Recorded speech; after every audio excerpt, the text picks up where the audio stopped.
Speaker, Kaliakair উপজেলা, কালিয়াকুর পৌরসভা এবং গাজীপুর সিটির কোনাবাড়ি, কাশিমপুর এবং বাসন থানা নিয়ে গঠিত গাজীপুর 1 আসন। এখানে প্রায় 32 লক্ষ লোকের বাস এবং 7,20,937 জন ভোটার।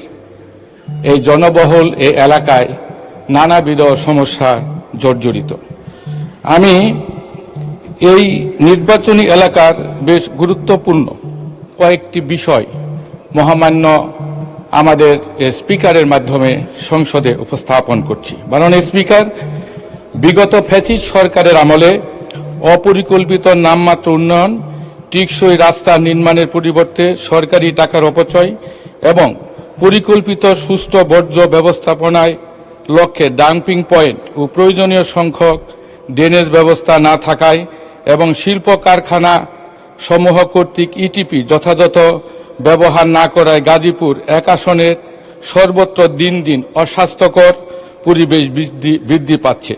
উৎপাদন হারাচ্ছে হাজার হাজার একর কৃষি জমি। এ থেকে উত্তরণের জন্য মহান সংসদের প্রয়োজনীয় ভূমিকা সহ মাননীয় প্রধানমন্ত্রী এবং অন্যান্য সংশ্লিষ্ট সকল মন্ত্রণালয়ের কার্যকরী পদক্ষেপ গ্রহণ করা অতীব জরুরি।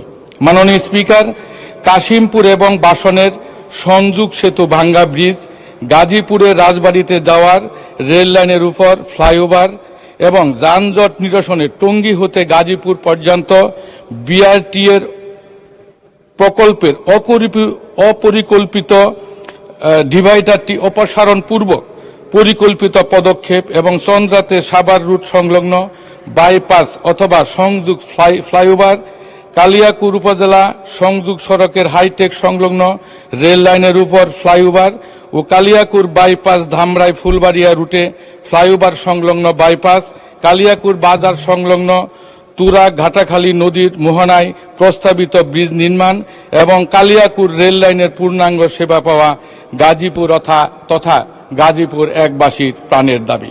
মাননীয় স্পিকার, শহীদ রাষ্ট্রপতি জিয়াউর রহমান কালিয়াকুরের ফুলবাড়িয়াতে এবং 1988 সালের বন্যায় আমাদের মাননীয় নেত্রী বেগম খালেদা জিয়া স্যালুতে করে কাশিমপুরে গিয়েছিলেন ত্রাণ বিতরণ করতে। আজও ওই অঞ্চলের মানুষ গভীরভাবে সেটাকে মনে রেখেছেন। তাহারা প্রত্যাশা করছেন তাহাদের প্রিয় সন্তান মাননীয় প্রধানমন্ত্রী জনাব তারেক রহমান স্বল্প সময়ের মধ্যে অঞ্চল দুটিতে পদার্পণ করবেন। মাননীয় স্পিকার, ফ্যাসিস্ট সরকার গাজীপুর ভাওয়ার কলেজ মাঠে বেগম খালেদা জিয়াকে জনসভা করতে দেয়নি, যাহার কষ্ট ও যন্ত্রণা গাজীপুরবাসী আজও ভুলতে পারেনি।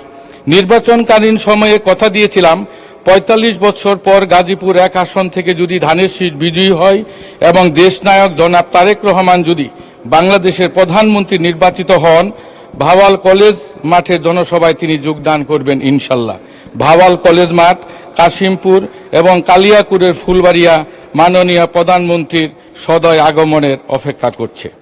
মাননীয় স্পিকার, গাজীপুর 1 আসনে বিগত সরকারের আমলে নানা কারণে 200টির মতো ছোট বড় মিল ফ্যাক্টরি বন্ধ, যাহা এখনো বিদ্যমান। ফলে হাজার হাজার শ্রমিক চাকরি হারিয়ে মানবতার জীবন যাপন করছে।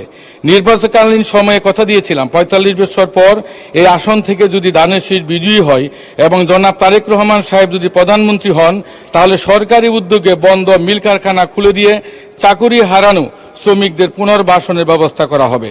বন্ধ মিল কারখানা সমূহ যথাযথ প্রক্রিয়ায় পুনরায় চালু করার প্রয়োজনীয় ব্যবস্থা গ্রহণের জন্য মাননীয় প্রধানমন্ত্রী এবং সংশ্লিষ্ট মন্ত্রণালয়কে বিনীত অনুরোধ করছি। এছাড়া শ্রমিকরা যাতে ন্যায্য অধিকার ও নিয়মিত বেতন ভাতা পায় তাও নিশ্চিত করতে হবে। মাননীয় স্পিকার, 32 লক্ষ লোকের জনবহুল এই নির্বাচন এলাকার শিক্ষা প্রসারে পাবলিক ও বেসরকারি বিশ্ববিদ্যালয় এবং নাগরিকদের স্বাস্থ্যসেবা নিশ্চিত করতে সরকারি হাসপাতাল সমূহের আধুনিকায়ন, কমিউনিটি ক্লিনিক সমূহ সচল এবং মেডিকেল কলেজ সহ একটি বিশেষায়িত হাসপাতাল নির্মাণ গাজীপুর একবাসীর প্রাণের দাবি। মাননীয় স্পিকারের মাধ্যমে মাননীয় প্রধানমন্ত্রী সহ সংশ্লিষ্ট মন্ত্রণালয়কে এই বিষয়ে প্রয়োজনীয় উদ্যোগ গ্রহণের অনুরোধ করছি। মাননীয় স্পিকার, দরিদ্র শ্রেণীকে সহায়তা কল্পে বয়স্ক, বিধবা, প্রতিবন্ধী, মাতৃকালীন ভাতা এবং বরাদ্দ বৃদ্ধি, বিজিএফ, টিআর কাবিখা এবং কাবিটার বরাদ্দ বর্তমানের চেয়ে দ্বিগুণ বৃদ্ধি করা মাননীয় স্পিকারের মাধ্যমে সংশ্লিষ্ট মন্ত্রণালয়ের কাছে দূর দাবি থাকলো। মাননীয় স্পিকার, আমার নির্বাচনী এলাকার বিপুল সংখ্যক স্কুল, কলেজ, মসজিদ, মাদ্রাসা, মন্দির, শ্মশানঘাট ও গির্জা বিদ্যমান। এই সকল প্রতিষ্ঠানের যথাযথ উন্নয়ন কল্পে বরাদ্দ বৃদ্ধি করা অপরিহার্য। মাননীয় স্পিকার, নারী ও নতুন প্রজন্মের শিক্ষিত যুবকদের প্রশিক্ষণের মাধ্যমে দক্ষ ও নতুন নতুন কর্মসংস্থান সৃষ্টি, খেলাধুলার মান উন্নয়ন, একাধিক স্টেডিয়াম নির্মাণ, নিরবিচ্ছিন্ন বিদ্যুতের জন্য একাধিক গ্রিড সাবস্টেশন স্থাপন, সুদীয় পানি ও গ্যাস সরবরাহ এবং আধুনিক টার্মিনাল, জনবহুল বাজার এলাকায় একাধিক মার্কেট নির্মাণ, নবনির্বাচিত সরকারের নিকট গাজীপুর একবাসের পানির দাবি। মাননীয় স্পিকার, বিগত সরকারের আমলে মাদক, চাঁদাবাজি, টেন্ডারবাজি ও সন্ত্রাস প্রাতিষ্ঠানিক রূপ লাভ করে। গাজীপুরবাসীকে এই অবস্থা থেকে পরিত্রাণের লক্ষ্যে বিশেষ অভিযান পরিচালনার দাবি করছি। মাননীয় স্পিকার, গাজীপুর এক আসনে বন ও ব্যক্তি জমি পাশাপাশি হওয়ায় উন্নয়ন কাজে বিড়ম্বনা পোহাতে হয়। এক্ষেত্রে জনস্বার্থে বন বিভাগের উদারতা ও সহযোগিতা অপরিহার্য।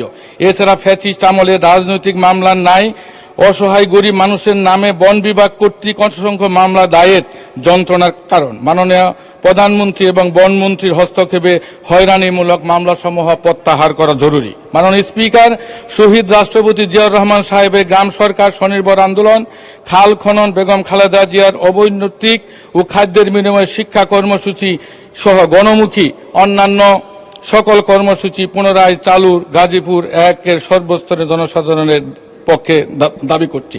মাননীয় স্পিকার, ইতিমধ্যে মাননীয় প্রধানমন্ত্রী কর্তৃক ফ্যামিলি কার্ড 10,000 টাকার সুদ সহ সকল গৃহীত পর্ষকে প্রশংসিত হয়েছে। মাননীয় স্পিকার, নিরাপদ ও বসবাস উপযোগী গাজীপুর গড়াই মহান সংসদ ও নবনির্বাচিত সরকারের প্রধান উদ্দেশ্য ও লক্ষ্য। ধন্যবাদ মাননীয় সদস্য। পরবর্তী 1 মিনিট। ওকে, 1 মিনিট বলেন। আমাদের নির্যাতিত, নিপীড়িত ও একটি বিপ্লবের নাম জনাব তারেক রহমান। মাননীয় প্রধানমন্ত্রীর দেশপ্রেমের যুগসৃষ্ট উক্তি সবার আগে বাংলাদেশ স্লোগানে গাজীপুরবাসী ঐক্যবদ্ধ। আরেকটি আবেগের একটি কথা, গত স্বাধীনতা যুদ্ধে আমাদের 71 সালের আমাদের প্রাণপ্রিয় নেত্রী বেগম খালেদা জিয়া, আমাদের মাতা সহ আমাদের মাননীয় প্রধানমন্ত্রী এবং তার সহোদর ভাই পাকিস্তানিদের হাতে বন্দী ছিলেন। আমার জোর দাবি, আমি নির্বাচনের আগে নয়, রাজনৈতিক বক্তৃতায় বলতাম, যদি কোনোদিন সুযোগ হয় বেগম খালেদা জিয়ার যে স্বাধীনতা যুদ্ধে অবদান, সেই জন্য মুক্তিযোদ্ধা হিসেবে স্বীকৃতি এবং আমাদের মাননীয় প্রধানমন্ত্রীকে খুশি করার জন্য নয়, তিনি 9 মাস বন্দী ছিলেন এবং তাকে একজন শিশু মুক্তিযোদ্ধা হিসাবে আর তার প্রিয় সহোদর ভাই আমাদের ভাইকেও আমি শিশু মুক্তিযোদ্ধা হিসেবে স্বীকৃতি দাবি করছি। এবং আমাদের ভাইকে যেইভাবে পরিকল্পিতভাবে হত্যা করা হয়েছে